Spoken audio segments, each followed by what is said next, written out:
Hello and welcome to this supplementary lecture on the topic of determinism and related concepts. This particular dispute between determinism, indeterminism, compatibilism of various varieties is a very complicated philosophical set of issues. In some ways, it's really throwing you into the deep end to do this soon in an introductory course, but we all have to start somewhere. And so I'd like to, in this particular lecture, highlight a few things that are important things to avoid being confused about, and some other things that are presented in the text that I think, when we really get down to them, are very, very bad arguments, or a lot of very bad arguments that I see an awful lot that it would be really nice if we can avoid. And also then progress to some of the more interesting aspects of discussion in this family of views. So the first section of things I'd like to start talking about are things to avoid being confused about, or ways to avoid being confused. And the first one of these, and I think that text doesn't really do us any favors in this one, is that compatibilism, right, is often seen by people, and the text sort of presents it this way, as a third view, right, as a kind of alternative to determinism and indeterminism, right? There's three things you could be. You could either be a determinist or an indeterminist, or you could be a compatibilist, and that's not true, okay? Compatibilism is in fact not in between determinism and indeterminism, like the text sort of implies. Instead, here's what's true. What's true is that there are two fundamental laws of logic going on here, and this is going to lead into why it cannot be the case that compatibilism is this third view between determinism and indeterminism. These two fundamental laws of logic, which are discovered, not invented, are as follows. First, the law of non-contradiction. This is the law that nothing can be both true and false at the same time. Just think of it this way. Any sentence that you formulate that says something is both true and false at the same time is by definition nonsense, right? It doesn't make any sense. So for example, I can say, I'm wearing shoes and I'm not wearing shoes at the same time. Well, look, either I'm wearing shoes or I'm not. That's the way that things are. It cannot, no sentence can be both true and false at the same time. Right? Contradictions are literally nonsense. The second major fundamental law of logic is sort of the other side of the coin. It's the law of excluded middle. Everything is either true or false. That is, it's never neither true nor false. So if any sentence, right, it's either true or false, right, and not both, right? So between these two things, we say that no sentence is both true and false, and no sentence is neither true nor false. Okay. Those are the two fundamental laws of logic, and they make a lot of sense once you think about it, which is why they are fundamental laws of logic. So in a way, the law of excluded middle tells us that everything in the universe is either a potato or not a potato. There are no third options. Okay? So you might say, what does this potato, not potato thing have to do with determinism or indeterminism? Well, here we go. Determinism is the view that every event is caused. Right? That's the definition of determinism. The definition of indeterminism is that some, or at least one event, is uncaused. Right? So the world must be either deterministic, such that every event is caused, or indeterministic, in the sense that at least one isn't. Okay? There is no position between these two, just like there is no position in between something's either being a potato or not a potato. It is one or the other. And so either determinism is true or indeterminism is true, right? Because if at least one event is uncaused, it can't be true that every event is caused. And if every event is caused, it can't be true that at least one isn't. Right? That's just basic logic. There is no third position between determinism and indeterminism. So what about compatibilism? What is its actual status? And so again, the text implies that compatibilism is this third position, which we know cannot occur. And so here's what it is instead. Instead, compatibilism refers to a number of views about the relationship between determinism or indeterminism and other things, right? And so it is pretty much just what its name suggests. What is compatible with what, right?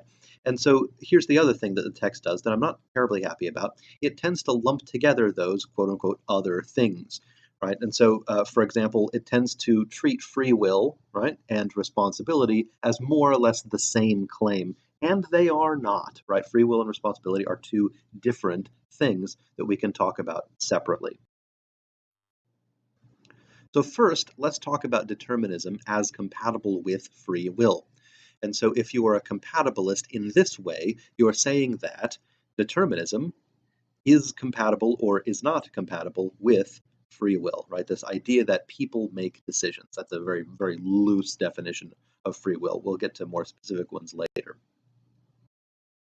Just to cover some of the ideas in the text, if you look at the writings of Baron Dolbach, uh, his answer to this sort of possibility is no. He is going to say that determinism and free will are not compatible. And so another way of putting that is to say Dolbach is an incompatibilist with respect to determinism and free will. He says the two are not compatible. That is, that if the world is deterministic, then there really is no such thing as free will. That's effectively what he says. So he says because determinism is true, it cannot be true that we make decisions. Right? That's one way of being an incompatibilist between free will and determinism. James also is an incompatibilist with respect to determinism and free will. But James, of course, comes at things from the opposite direction. He says that because people make choices, determinism cannot be true. Okay, and so he thinks that again that determinism and free will are incompatible, but for a different reason, or for a similar reason as Dolbach. It's just that Dolbach thinks that determinism is true, and James thinks that it isn't.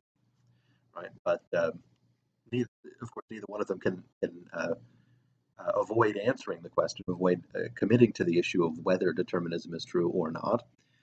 And so this idea of compatibilism is a separate, additional issue, not like an in between issue. The compatibilists we get introduced to, or at least the first ones, like Stace and Hobart, for example, uh, have this view that determinism is compatible with free will. And the way that they do this is by defining free will in a particular way, right? They say, look, as long as what free will most reasonably means is that is decisions that are not externally constrained. Stace and Hobart, and many others, are of the view that any reasonable definition of free will is just something that a decision that isn't externally constrained, right? That doesn't mean uncaused, right? It's worth pointing out Stace and Hobart are determinists. They think that determinism is true, and they think that it is compatible with free will. That second view is what makes them compatibilists. That first view also makes them determinists. And so again, it's not that there are three views here: determinism, compatibilism, and indeterminism. It's that there's one view, which is determinism or determinism, and then there are a variety of compatibilisms or incompatibilisms that get added on. Schlick, another compatibilist, is a different kind. He proposes a different definition of free will. He thinks that a reasonable definition of free will is something that is a decision that is not internally or externally constrained. Okay, so he adds this notion of internal constraint, referring to something like mental illness or something like that. Uh, and so Schlick also is a determinist, right? Believes all actions are caused, right? But believes that determinism is compatible with free will, given this particular kind of definition of free will.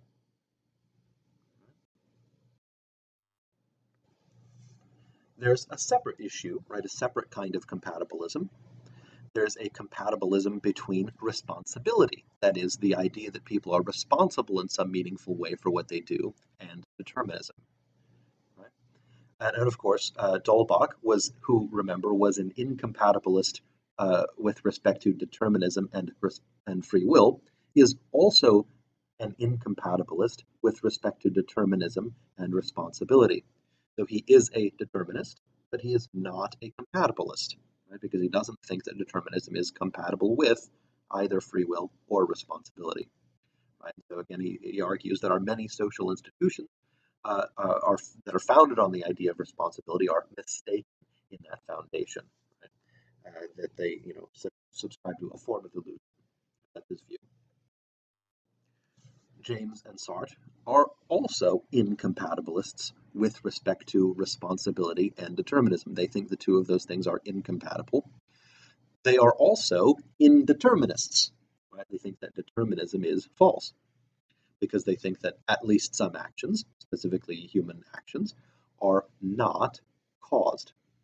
Right? So they are indeterminists and incompatibilists with respect to free will and determinism, and with respect to responsibility and determinism. It's a lot to keep track of.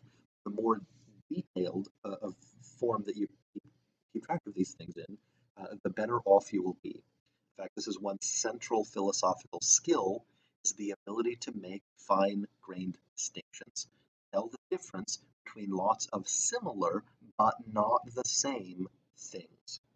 Right? Be able to use one language very precisely. These are essential philosophical skills. And at least as far as that goes, this is a really fantastic unit to perfect those skills and to practice those skills.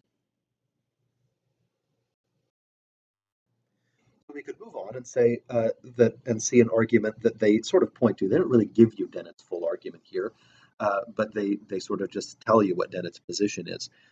Dennett's argument itself is actually quite interesting, and we'll see some elements of that later. But for now, it's important just to note that Dennett, for example, is a compatibilist with respect to responsibility and determinism, though Dennett is not a compatibilist with respect to free will and determinism. Right? Dennett's argument is something like this. He says that caused actions, right, actions that have causes, are the only kind of action that it makes sense to be held responsible for. So, in a sense, he's going to argue that responsibility requires determinism, not just is compatible with determinism. So Bennett is a determinist. He thinks that determinism is true, and he is a compatibilist with respect to responsibility and determinism, but he is an incompatibilist with respect to free will and determinism. Right?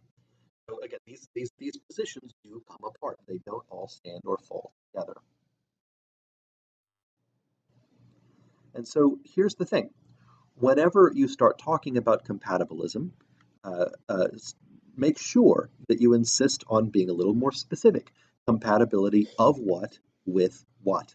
Right. So anytime the word compatibilism or incompatibilism is used, it's important to be clear what is compatible or incompatible with what. Is it determinism that's compatible with free will, or indeterminism that is compatible with responsibility, or what? So again, Dennett's argument is that responsibility is incompatible with indeterminism, but compatible with determinism. That makes Dennett a compatibilist of one kind and an incompatibilist of another kind. Right? So again, be careful with your language here. So one way to represent all that information that we've just buzzed through is to put it on a kind of chart. Right? And so we've got at least some of the major authors mentioned in the text, and we'll be able to see what some of their positions are with respect to determinism, compatibility of determinism with free will, or determinism's compatibility with responsibility. So Holbach, for example, is a determinist. Right? He believes that determinism is true. He believes that it is not compatible with free will and not compatible with responsibility. Right? And so he is a determinist and two different kinds of incompatibilist. Stace, Hobart, and Schlick all have in common that they are determinists, and that they think that determinism is compatible with free will, and that they think determinism is compatible with responsibility. So they are all determinists, and they are all two different kinds of compatibilist.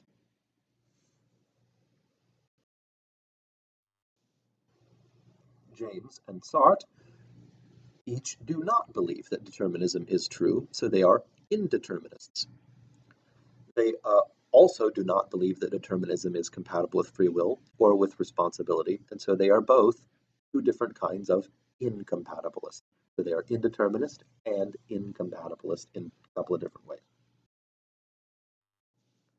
Hume is not a determinist, but does believe that determinism is compatible with free will. Again, there's no reason why you should have to answer the same thing to all of these questions. We saw that D'Holbach is a determinist, but not a compatibilist. Hume is not a determinist, but is a compatibilist, right? And a compatibilist of two different kinds: compatibilism between determinism and free will, and between determinism and responsibility. Dennett, as another kind of example, is a determinist, does not believe that determinism is compatible with free will. He thinks that sort of phrase is as close to meaningless as possible. But he does think that determinism is compatible with responsibility. So again, there's no reason why you have to answer the same thing with respect to your answer to compatibilism with free will or compatibilism with responsibility with either determinism or indeterminism. Okay, again, and there are many, many more combinations of positions possible. Literally every permutation of yes and no that you can, in fact, get out of these three questions, somebody has argued for it somewhere. They're not all represented in the text, but they're out there somewhere. So these views are logically independent of one another. The answer to one of them doesn't necessarily depend on the answers to any of the others. So there's one more term that gets introduced here, and again, I don't think the text does a good enough job of describing exactly what this is, and that is the term libertarianism. So first off, I want to avoid any potential confusion. The Libertarian Party or libertarian political ideology shares a name with this, but nothing else, right? This is a word that has a very specific usage in metaphysics and really has nothing to do with the usage in politics or political science or political history. So, just the same word, it has nothing like the same meaning. It's an entirely different context. So in this context, libertarianism means it's the name we give to a family of views that are typically indeterminist, right? Libertarians are indeterminist, and also they believe that determinism is incompatible with free will and responsibility. And they typically believe also that free will and responsibility are compatible with indeterminism. Right, so those are the kinds of views. So they sort of lump together a couple of different things. Those are typically the views that we call libertarian. And so when you hear libertarian philosophers or sort of libertarian metaphysics, think to yourself indeterminist and incompatibilist with respect to both free will and determinism and responsibility and determinism.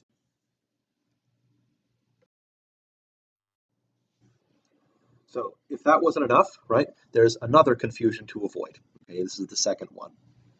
And this is something that we start to get once students start writing papers about this topic.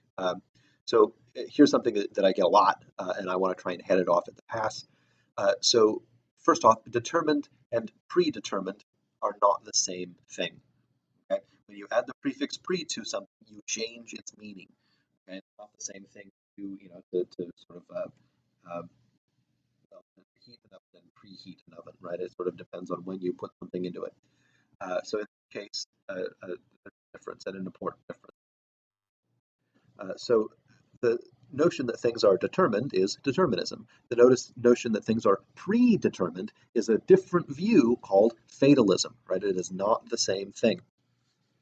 Determinism is simply the view that all events are caused. That's all, nothing more, nothing less. Fatalism is the view that all causes have been laid out from the beginning, right? Usually intentionally or by some being. This is where, so fatalism comes from fate, right? That's the root word here. And so, for example, in a determinist worldview, all they're saying is that before you roll the dice, there aren't any causes that are currently operating that are determining the outcome. Well, after you let the dice go, well, now you've got all kinds of causes that will determine the eventual outcome, eventually what the dice will land on. That's simple determinism. The dice are caused by what they hit and how they hit it and how they're thrown and what they're thrown at to land on what they end up landing on. Whereas in a fatalist perspective, Things are already laid out, already beforehand, before any causes are ever in operation. So something like Calvinist predestination is a good example of this view. If you're not familiar with that, you can Google it. But in short, it is the idea that God has just made the world the way it is, already knows everything that will happen, made it happen in a particular way, and that's predetermined. It's determined prior to any causes coming into operation. Whereas determinism simply just says that causes come and causes go, and that everything that does happen happened for a cause, right? But didn't have to happen that way until a cause occurred. So here's a third confusion then to avoid. Okay, is throwing in prediction in a sort of wrong-headed sort of way. Again, prediction is an epistemic or an epistemological concept, and what we're talking about is metaphysics, right? So for free will determinism, that's a metaphysical issue, and we don't want to mix our metaphysics and our epistemology. But I'll put that a different way. In a sense, what I want to say is this: the ability to predict something has nothing at all to do with whether it is determined or undetermined, right? And let me illustrate that with a couple examples. So, for example, we're just going to take this as at face value. Many quantum physicists hold the view that quantum phenomena, that is, the things that happen in their field of study at very, very small, tiny levels, subatomic levels, they say these things are indeterministic. Okay, that is, that they happen for no reason at all. Now, of course, this is disputable. I think that in a lot of cases they're simply philosophically confused, or they're not using their concepts in a way that is ultimately coherent. But we'll take what they say at face value.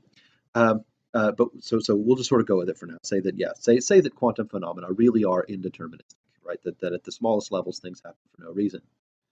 Well, consider this though: quantum theory is what it is, right? And it's still around because it is a very effective predictive theory of quantum events, right? And so the prediction is very, very accurate, even of an indeterministic system. We can say that some indeterministic systems are amenable to prediction, even though some, of course, are not. A random number generator, if it's a truly random number generator, isn't amenable to prediction, right? You can't really predict what's going to come next. It's truly random. So even though some things are that are indeterministic are not predictable, other things seem to be. Contrariwise, many deterministic systems are effectively unpredictable due to their complexity, that is, due to the number of things that are going on all at the same time. So consider the game Plinko. This is a game played often on The Price is Right. You can look it up. You can see people play it on YouTube.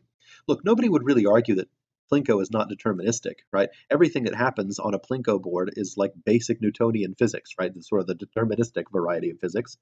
But it's nonetheless impossible to accurately forecast, right? It seems like letting the disc go at exactly the same place isn't necessarily going to mean it lands in the same slot. So I mean, it is deterministic, but it's totally unpredictable. Um, so we can say that some deterministic systems are not amenable to prediction, even though some are. Some deterministic systems are very easy to predict, right? And so the idea is that prediction here is going to have nothing at all to do with anything, right? That's what I'm just saying. Just leave it aside, okay? Because some indeterministic systems are predictable, and some deterministic systems are unpredictable. Right? It's just a whole extra thing that doesn't affect the truth of one or the other. We can just leave it aside. So here's a fourth confusion to avoid. And this is the sort of line of reasoning that says, well, look, if determinism or indeterminism are true, then life would be X, right? So some of the ways that this happens is, well, look, if determinism were true, everybody would be mindless zombies, going through the motions and would have no real choices, and it would be terrible.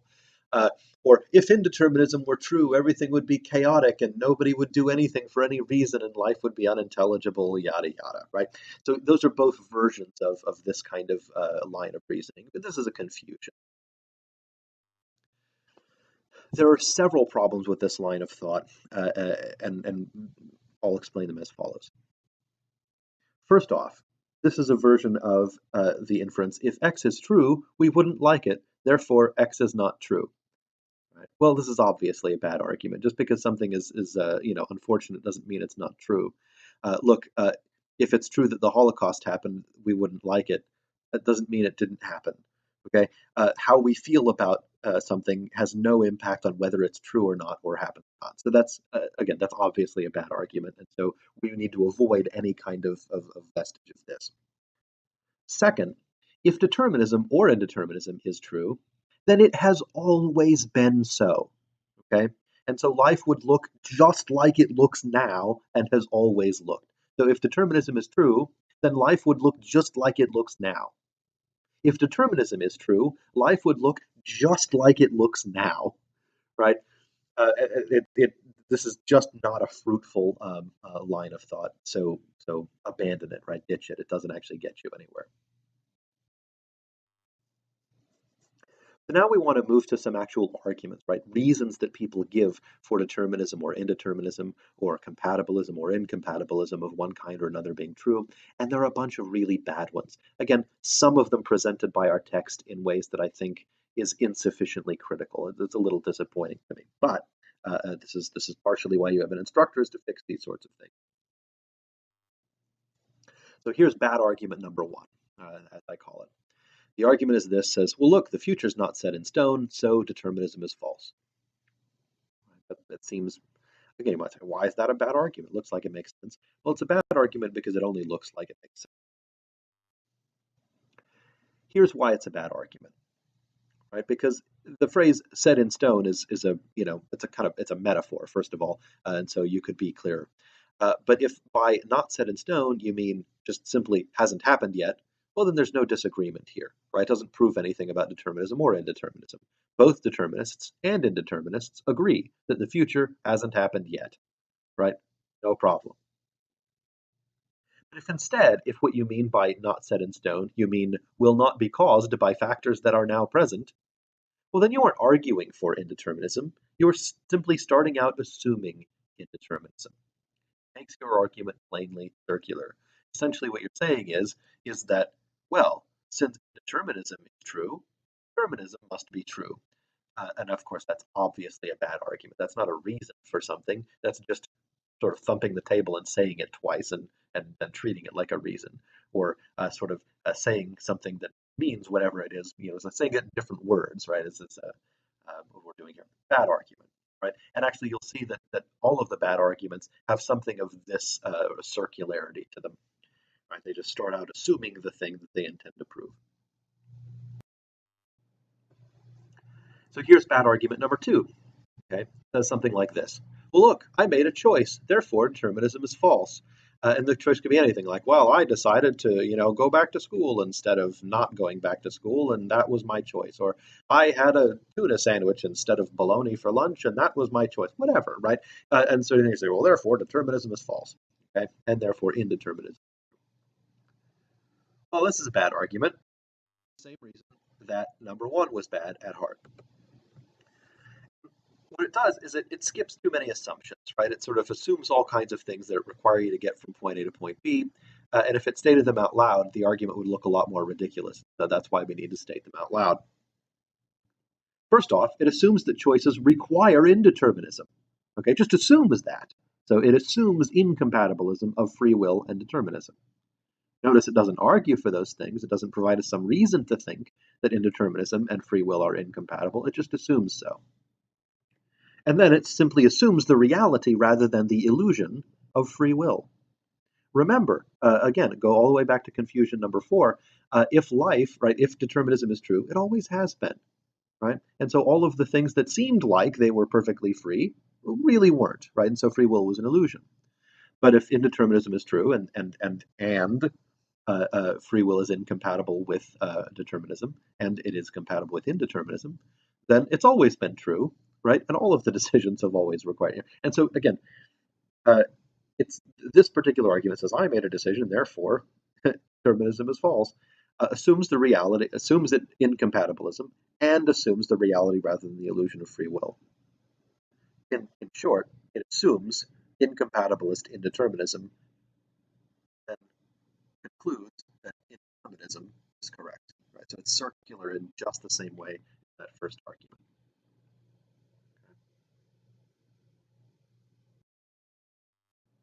All right, so here's bad argument number three. And this is one that the textbook presents. This is one of Chain's arguments. And that's the argument that regret proves that determinism is false.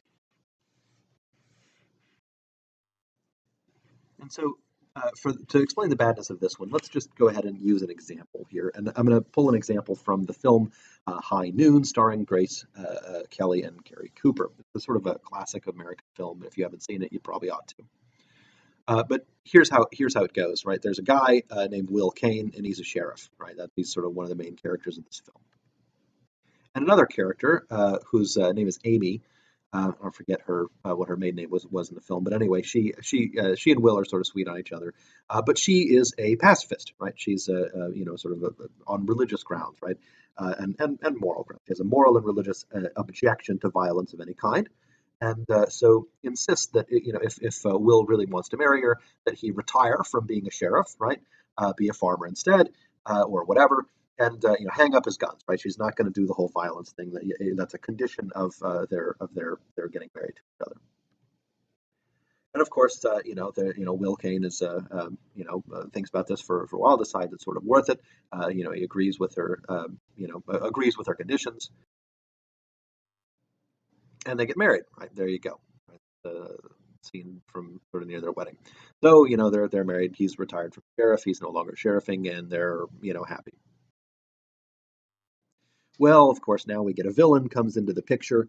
Here's a guy, again, whose name I forget, that Will Kane sent him, put him away, sent him to prison, some years ago, and now he wants revenge, and he gets a bunch of other villains to come and, is trying to shoot up the town to draw out Kane and then murder him. Right? That's the whole point. And somebody tips him off, right? Somebody tips off Will Kane that this is all coming, and so now he has a pretty hard moral dilemma here. Either he breaks his promise to his wife, or he sort of runs away from these villains, right? Instead of sort of standing up, defending the town, etc. And so, of course, this is a very tough decision for him, but, and it's for he, pleas with people, in the town to stand up with him. But of course, in this town, they're all cowards and nobody agrees to it. And, there's, like I said, all kinds of other subtext in the film. But for our purposes, let's just focus on Kane here. So he decides to defend the town, and there's this great showdown scene. And, he puts up a good fight, but he's outnumbered. And meanwhile, his wife decides to leave because he's broken Will has broken his promise to her, and so she sort of had begged him to leave town instead of staying and fighting, and he declined to do so, and so she's leaving town. Uh, and so when she's on the train, she starts, she hears gunfire and changes her mind, right? She says, okay, no, I've got to go and help. And so she does. And in spite of her moral and religious objections to killing, ends up actually killing a man in defense of her husband and her town. And has this. I mean, she does a great job of acting in the scene. There's this visible sort of disgust and regret at this action, which is regrettable and disgusting. It's killing, right? It's what makes the villains villains is that they kill. And so clearly she regrets this. And here lies again the nature of the example, right? She regrets the killing, but is her action or her regret unexplainable in some kind of a determinist framework? If we're determinists, or if somebody's a determinist, can they really not explain why she feels regret? Well, of course not. I mean, or of course they can, right? Of course, the determinism doesn't make this unexplainable. Uh, so, look, if she thought that it was best to leave her husband, then those thoughts caused her to board a train. Once she heard the gunfire, she might have thought that there were better reasons to help her husband than to leave, right? Or certain other reasons might have acquired more urgency. And those thoughts then caused her to return and kill a man, right? Again, causes all the way.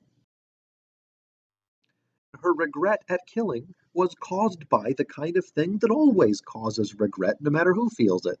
Regret is the result of a decision that involves a really serious downside. Perhaps she wouldn't wish to undo it, but of course she still regrets the killing.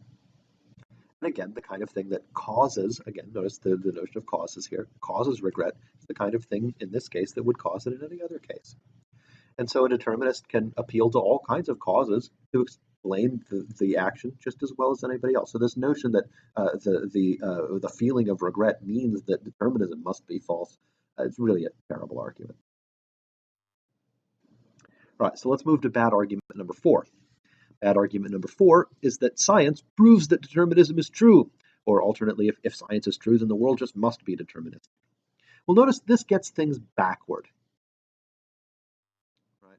So, look, here are the facts about this. Right? The world is unable to show us whether all events are caused or not. Right? There's not simply something we can look at to find out the answer to this particular dispute. It's a philosophical dispute, not an empirical dispute. It's not like we're arguing about which of two buildings is taller and we can just measure. We're arguing about something that is conceptual, right? Determinism and indeterminism are, above all, concepts. They're concepts that match up to facts, right? But the world is unable to show us whether all events are caused or not. And here's why. Number one, we cannot observe all events. The biggest reason for this is that there are just so many events, right? And furthermore, there are events that already happened before we were there to observe them. Okay, so that's done. We cannot observe all events. There was a whole bunch of events that happened. We already missed them, right? Done. Okay, we cannot observe all events. Number two, we cannot rewind the universe and play it again to see if it would have been different. Even of the events that we have currently observed, right, cannot tell whether they had to have happened that way or whether they could have been different, or even if it matters if they could have been different. We'll get to that issue later. And finally, we do not see, hear, smell, or otherwise detect causes. Causes are abstractions. There's a great deal of disagreement over what even a cause is. Okay? And so, again, but we don't directly see them, hear them, or smell them, right? Causes don't look like things, sound like things, or smell like things, right? They're an abstraction that we lay on top of the things that we see, hear, smell, and feel. Okay? So those are the facts here. And so, if you want to talk about what kinds of things science provides evidence for, you have to realize that science, as an activity, takes on certain central assumptions, right? It's a way of investigating certain kinds of questions in a certain way. And in order to investigate those questions, the questions that are scientific, and not all questions are scientific, uh, to do investigation scientifically means to make certain kinds of assumptions. And the first assumption made by science is physicalism, also known as materialism. These are the same idea. This is the view that ordinary matter or energy, right, according to Einstein, it's the same thing, is all that there is. Okay? That there's no other stuff out there, right? There's just ordinary matter, right? The stuff that is amenable to what we call physical laws, right? That's an assumption. Right? That's something you don't use science to prove. That's something that science has to assume to start doing what it does. The second major assumption of science is empiricism. Empiricism is the view that our senses reveal information about the external world. Right? Again, that's not something that science proves. It's something that it assumes in order to do what it does.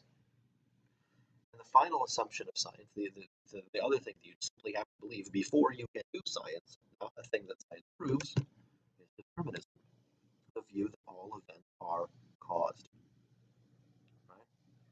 In order to do science, you have to make this assumption that all of these events are caused, and these causes are reliable and regular because they're all physical causes, and that you can detect those physical causes with your senses. That's physicalism and empiricism.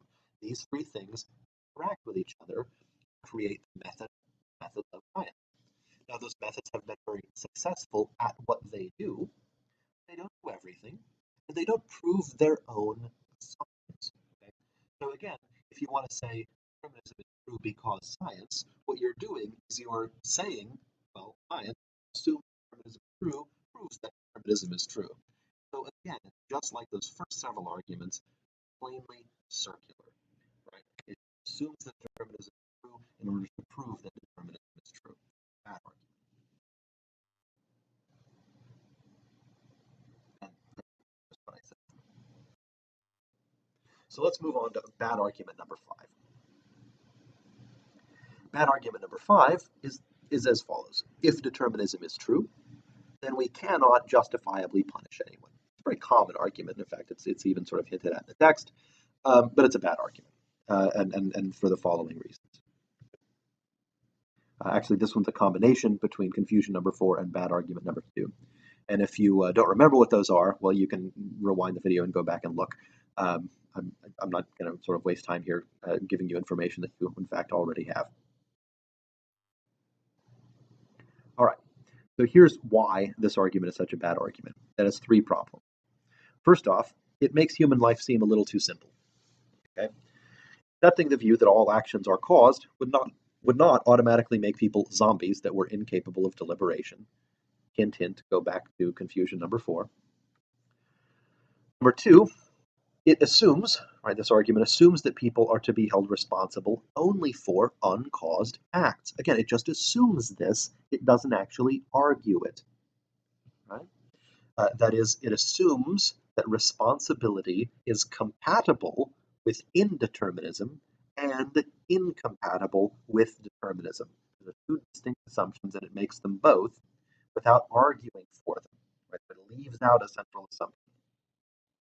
And finally, it ignores this. It ignores that the fundamental idea of punishment assumes causation of human actions, right? So think of it this way, right? You want to say, well, gosh, we couldn't punish anybody if determinism were true. Actually, if determinism were true, it's always been true, and you have no choice but to punish people when they do the wrong thing, right? You are caused to punish them by the things that people are caused to punish other people for, right? So the idea is this. I mean, imagine you live in a really small town and somebody's just going around, stabbing people, right? You say, you know what? Let's make this against the rules so that we can have some basis for putting this guy away, right? Keeping him away from us, right? There are causes for putting somebody like that away. And, a determinist can be perfectly comfortable with those, right? And so here's the other thing. When you punish somebody, you're hoping that the existence of the punishment does a number of things. Number one, you're hoping that it prevents future harm, prevention is a kind of cause. If you put somebody away, then you are causing them to be unable, right, to go around stabbing people. You put them in prison, for example. If there's a legal penalty, you're hoping that it causes people to avoid doing the thing there's a legal punishment for, or at least to do it a lot less. Then also what you're hoping is that if you punish somebody in a certain way, that it will cause them change, right? They will say, "Gosh, you sure didn't like paying that fine, or being sort of some sort of corporal punishment, or you sure didn't enjoy being imprisoned, and so that you'll change your behavior in the future. You'll think twice." Right? So the idea is that the whole idea of punishment assumes all kinds of causation involved in human actions. And so, short of being incompatible with determinism, it seems like the idea of punishment is quite compatible with determinism. And so, again, that's it's just simply a bad argument because it doesn't think about it for more than about 2.5 minutes. So I just wanted to point out at the end of this section, there are more bad arguments, but those are the big ones. I want to point out what they have in common. Right, the first thing they have in common is that they're all circular in one way or the other. They just sort of assume that something that requires determinism, they're assuming something that requires determinism to prove that determinism is true, or assuming something that requires indeterminism to prove that indeterminism is true.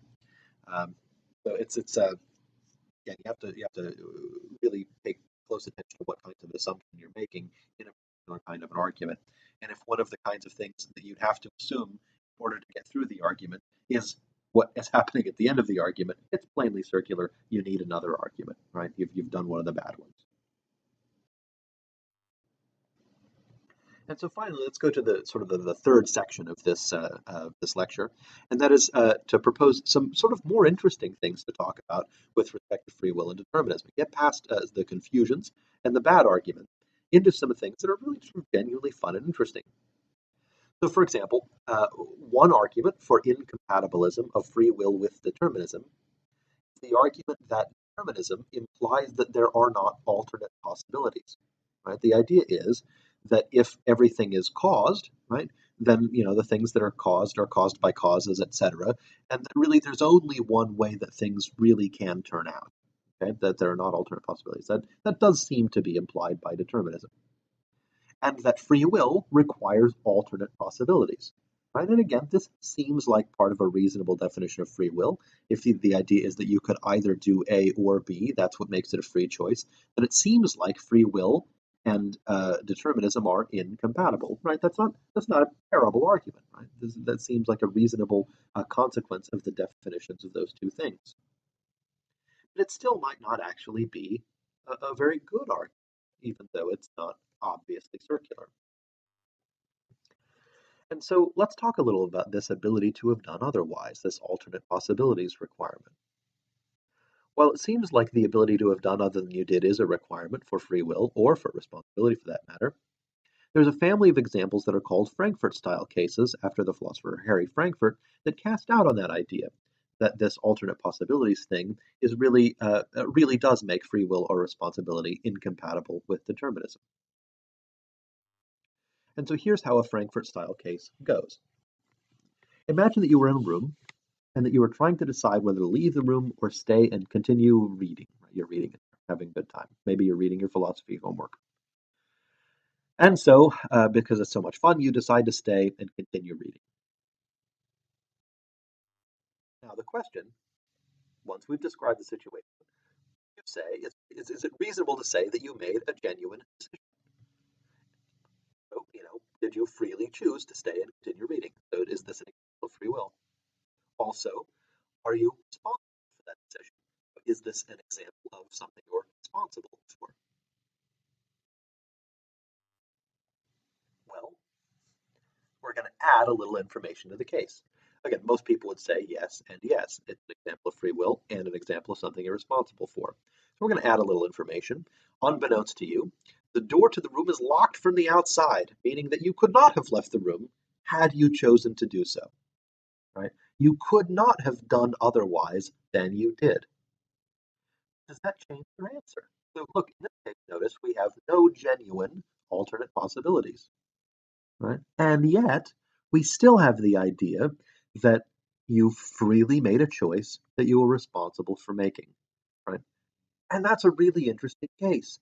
There's a lot to debate about. There's a lot to think about in this one, whether these Frankfurt style cases demonstrate that free will requires alternate possibilities, or whether they demonstrate that free will does not, in fact, require alternate possibilities. But there's another interesting discussion that we can sort of move on to. And the text actually makes a lot of the incompatibility of determinism and free will and/or responsibility. Right, it talks a lot about those kinds of arguments, especially from the likes of William James, for example, who honestly I think gives some pretty crummy arguments for this incompatibility. Uh, but hidden among the crummy ones are some fairly decent ones. So here's the thing, though. I think the text really underemphasizes whether indeterminism is any more compatible with either notion, right? That is either free will or responsibility, right? It's just assumed that if determinism is incompatible with free will, well, then indeterminism must be compatible with it. But that's not necessarily true. Likewise with responsibility. Remember, indeterminism is the thesis that some events are uncaused. So let's follow a chain of reasoning here. First off, it seems wrong to say that all or even most events are uncaused, right? Just generally, if you look around, you kind of see causes all over the place and really depend on them. Like when you're driving and you step on your brake pedal, you're counting on the fact that things are going to work as designed every single time. And if they don't, there's a reason they didn't, such that you could get your brakes fixed. But if it was one of those things where, look, sometimes the laws of physics applied to your brakes and sometimes they didn't, boy, we just wouldn't count on brakes, would we? Okay. And so, in a sense, if you just think about that, right, it seems wrong to say that all or even most events are uncaused. We depend on causality for a great many things, right?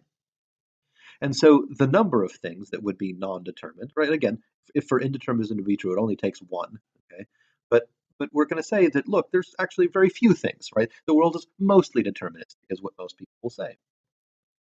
And it also seems wrong even to say that all human acts are uncaused because the causal influences with so many of them are really clear and obvious. Right? One example would be sort of pain behaviors after an injury. Somebody touches something really hot, they jerk their hand away and say, "Ah!" Right? I mean, and it seems pretty easy to explain the kinds of causes involved in that kind of action. The same thing with drinking water when you're thirsty or eating food when you're hungry. I mean, there are all kinds of causes involved here. So this is one of those things again. So even with human action, we're going to say things are largely determinate. And so you might say, what's there left to be uncaused? Right? It's like, oh well, it's the important, right? The character forming decisions or something like that. So again, this view seems to require that the only uncaused events are some subset of human acts, perhaps only the important ones. But here's the rub now. If there are some very few non-determined events in the universe, why should they all be human acts, for one thing? And why only the important ones? How does the universe know which kinds of acts are important to us and which aren't? Right? So again, why should there be these kinds of exceptions? It seems very arbitrary. And if they are exceptions, here's the other half of the argument. And this is an argument that for example, Dennett is sort of famous for expounding. Imagine, right, you do something for no reason at all. Should you be responsible for that, as opposed to an action that you do for a reason? Right? So when you put it that way, it seems like indeterminism is incompatible with free will or responsibility. Notice here that the one arguing for compatibilism between indeterminism and free will has to explain what's special about human acts. Notice they can't say human acts cause things to be uncaused. Right? That would be obviously incoherent. Right? There would be a kind of deterministic indeterminism, which again doesn't make sense. So, yeah, the position seems actually very, very tough. It's again one that most people intuitively, if you sort of poke people on the street, people will say, "Oh, of course, free will and is not compatible with determinism and is compatible with indeterminism." But you think about it for about 5 minutes more, maybe not.